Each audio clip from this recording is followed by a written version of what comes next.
I invite you to close your eyes with me and meditate for just a moment on the face of the person you most admire. This could be a person you know or a person you don't know, someone who is famous, someone who is no longer alive.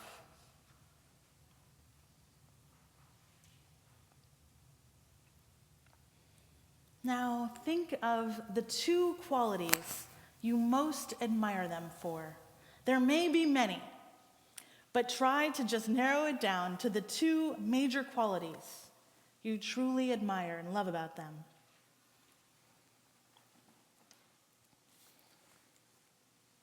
Now, if you've done that, in the pew in front of you, there should be a name tag, a sticker, and a marker. And if there's not enough, then hopefully people around you can share. And go ahead, and I invite you now, right now, to write those two words on that sticker. It should be stuck in a book, a Bible in front of you.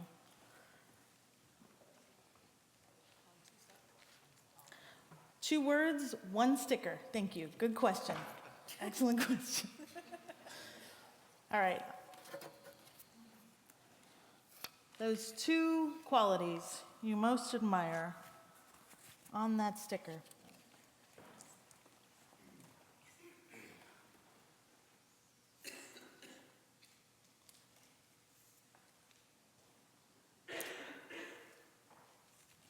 And once you've done that, you can stick it right on your shirt. And now just after you've done that, quietly look at the people directly closest to you, around you, and just notice what words are on their sticker.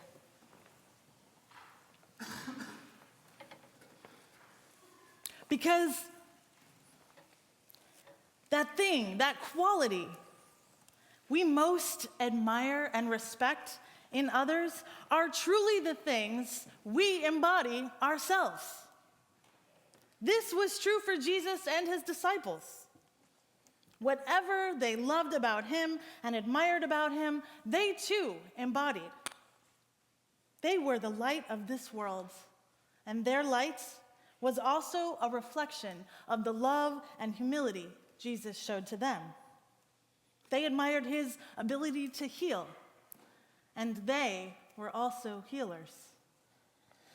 I personally admire Jesus' ability to lead with humility. And I'm coming to understand, maybe, this is also a quality within me. Beloved, this is also true. We are the salt of the earth, as Jesus said to the disciples. Jesus was talking about, I believe, an essential core, a deep element in the heart of each of you and each of us. Like mining for salt, we must mine for our essential nature and try to understand that thing inside each of you is true. It is of worth, and it is loved. This is your flavor. You know what I mean? Back in biblical times, eating together was often called sharing salt, actually, which was a ritual of binding together. How people bound themselves together in community was through sharing salt. This is one reason we break bread together after worship, which I invite you to do after this worship is over in this room. Salt loses its saltiness by becoming so mixed up with other elements, it is diminished. And so I ask you, what is trying to diminish your saltiness today? Your essence? What parts of your life are there in which your flavor has become bland? Saltiness is as essential to salt as shining is to light. And so, let us think tonight, what does it mean to be light? What does this mean? Now, I'm from North Carolina, a land of diversity and culture, education, and I think saltiness. Maybe you've been there. Whether it's in the mountains of Appalachia, where I lived, or in the Piedmont, in the middle, or the Eastern Shore, there is a deep history of hospitality, humility, and loving your neighbor. When we eat, we like to feed our souls as well as our bodies. That's why we call it soul food, I guess. But something got started down there a few years ago. A diluting of the saltiness of that state came down from the legislature, slashing first voting rights, then women's rights, slashing education budgets, then cutting Medicaid and unemployment benefits, and defeating a movement for marriage equality.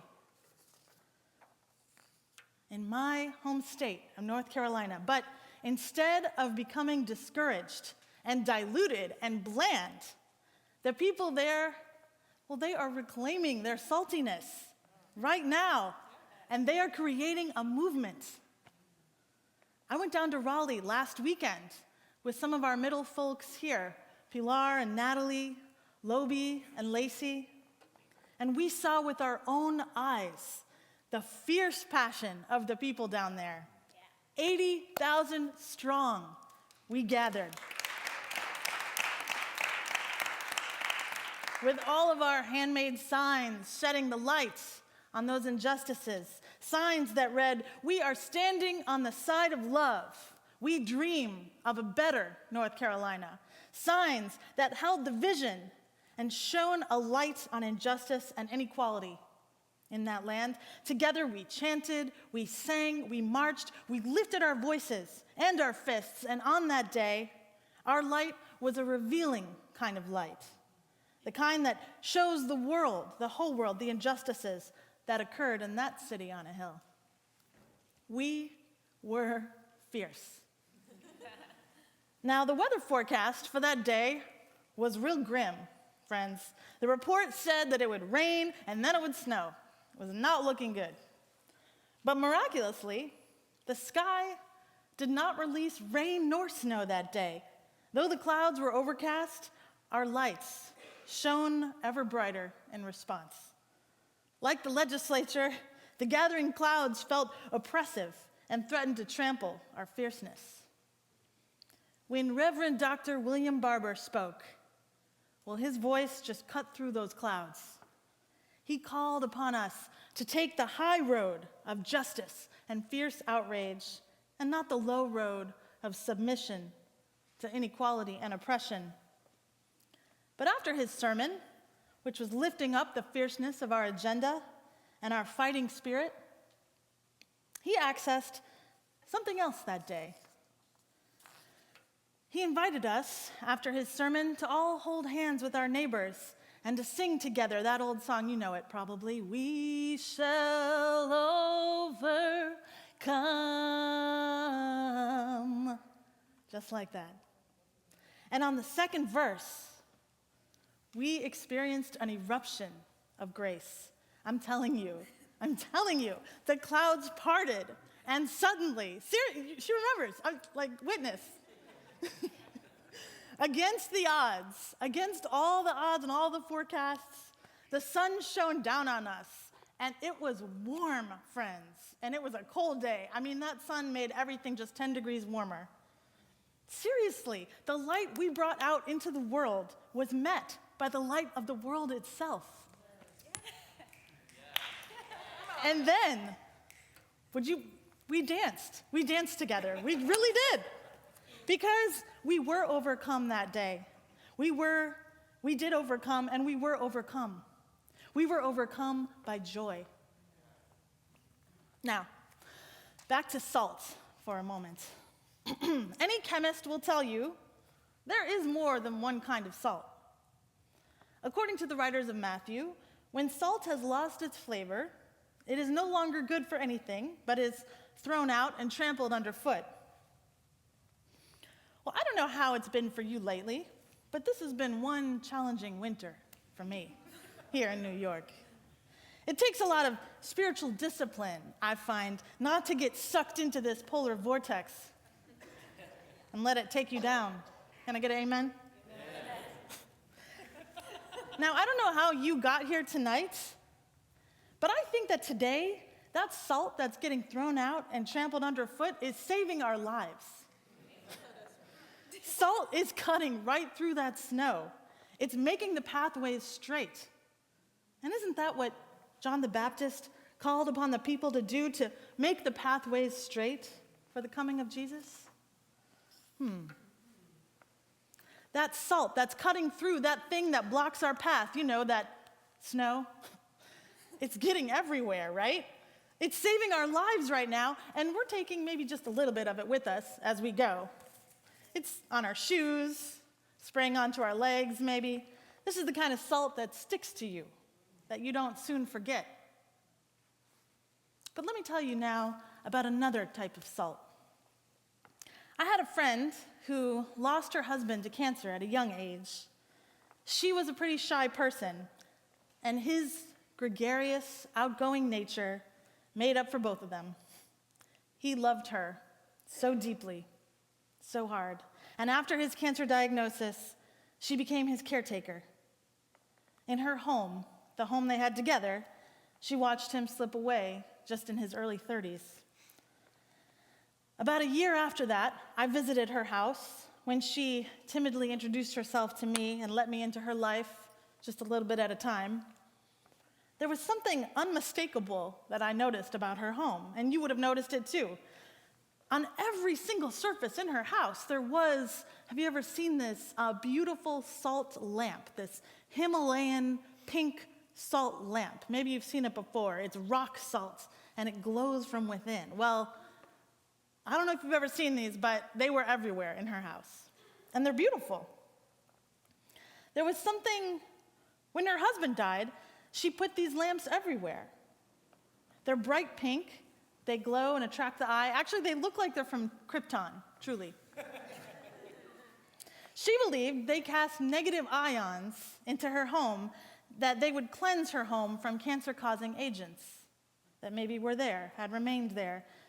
When I saw all those salt rocks, those glowing salt rocks everywhere, I knew she would be okay. Because I could see she wanted to heal. She was using salt, you see, to purify, to cleanse her home from the sickness that had taken root there. It wasn't all at once, but over the next couple of years, she began to open up more and to find comfort in new friendships and eventually a new love. The salt was the signal to herself that she desired healing.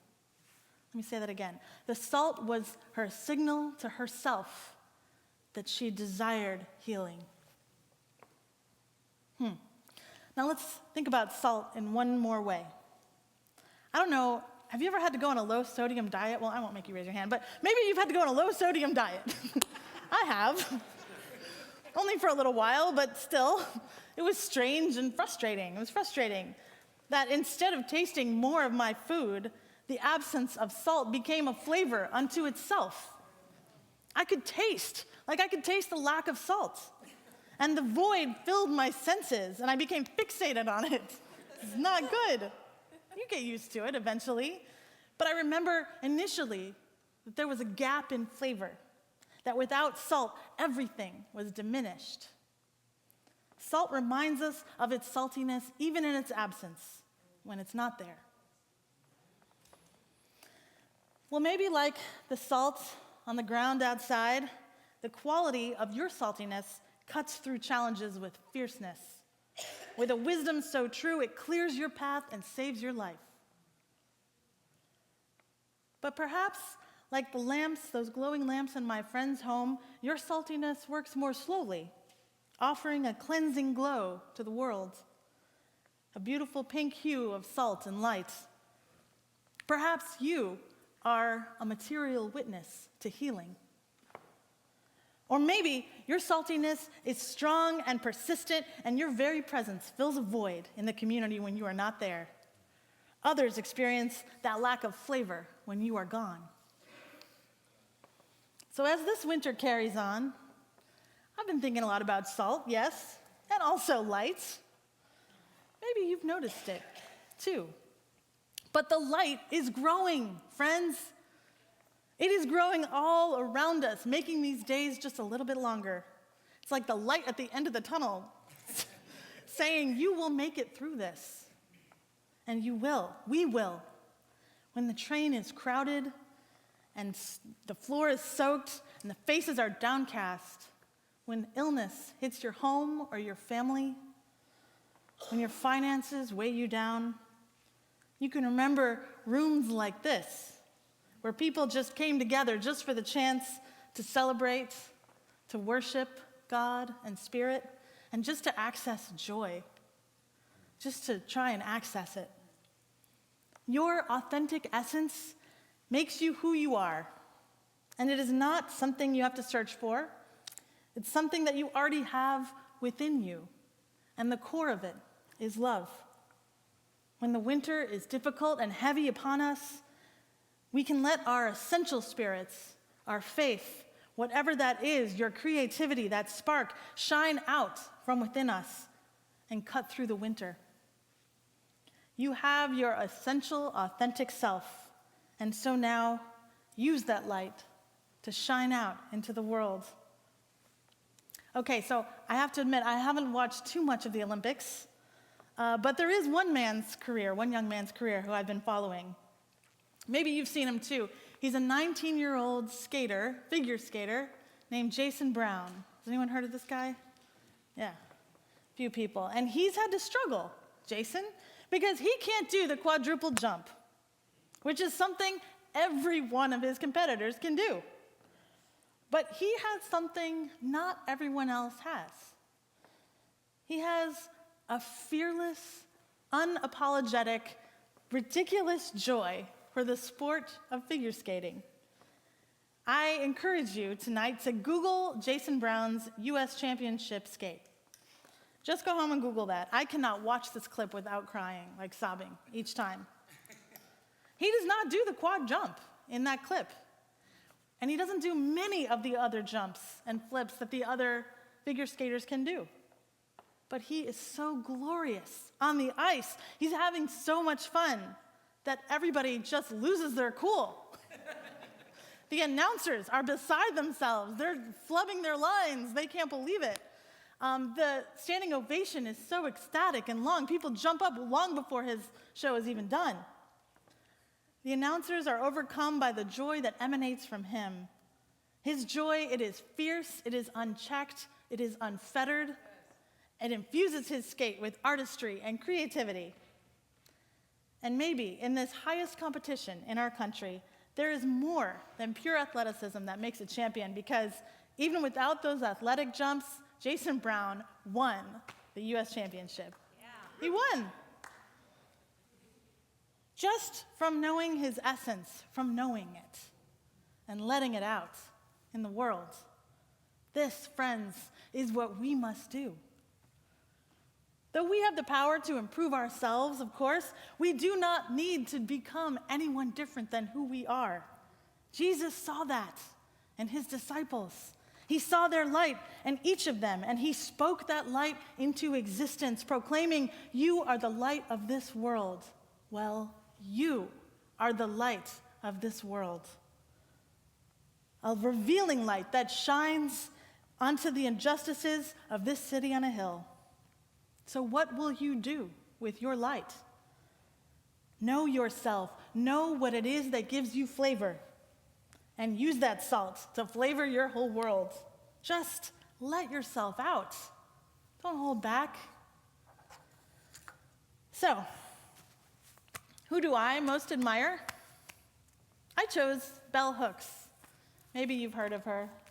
Amazing writer, prolific writer, fierce writer. Writes books like Killing Rage, Ending Racism. Good books to be reading in this Black History Month, too. Because she is fierce in her ability to name injustice, inequality, and insidious oppression and articulate it. But I met her once in a bathroom. I was at a Bell Hooks lecture. And this was before the lecture started. I was in the bathroom, and I heard in the other stall someone like cracking jokes. And I went to wash my hands, and this little old lady came out, and she was just making like silly jokes. I don't really remember what they were. They weren't quite appropriate. They were just kind of, and she had these big glasses. She was very small. She had her hair in a bun. Just, she was cute and she was funny and she made me laugh. I thought she was hysterical. She was joyful. Imagine my surprise when that same lady appeared on stage to give the lecture a few minutes later. Here I thought she would look like Angela Davis, dressed for battle. She surprised me with her whimsical, irreverent nature. I loved her even more after that. And I believe her when she writes about love. All other spiritual teachings are in vain if we cannot love. Bell Hooks gave me my words, fierce joy. In times of struggle, I have my mantra, be fierce, be joy. I was in a small group when I first did this exercise, and every single person looked at my name tag that said fierce joy, and they're like, yep, that's you. That thing that you most admire, that is you. You embody that, you bring it. Use your words to infuse this world with your salt and your light. Let's add our flavor to this world, and by doing so, make it beautiful. Amen.